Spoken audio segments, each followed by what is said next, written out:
Агенцијата за финансиска поддршка во земјоделството и руралниот развој на сметката на 7101 субјект исплати 27 милиони денари.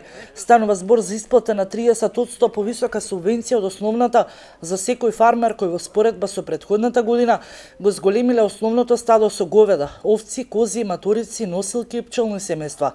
Ова мерка се исплаќа по прв пат и беше владино ветување, се со цел потикнување на одгледувачите на добиток за зголемување на сточниот фонд во земјава. Зголемена субвенција ги следува сите фармери кои земале субвенции за плаќање директно за грла говеда, директни плаќања за одбележани грла на овци, за грла кози, како и за женски плодни грла на маторици и директни плаќања за преземени пчелни семејства. Сите фармери кои земале средства по овие мерки и за разлика од претходната година го зголемиле бројот на основното стадо, добиваат дополнителна субвенција од 30% за секое грло за кое е зголемено стадото во споредба со претходната година.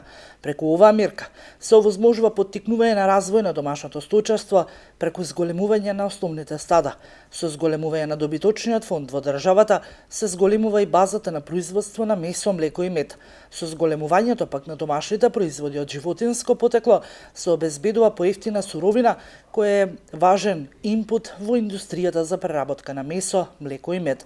Со обезбедување на суровина пак за домашно производство за индустријата се поставува фундаментот за креирање на додадена вредност на домашните земјоделски производи, што се овозможува зголемување на бруто домашниот производ кој има директни влијанија и на растот на домашната економија.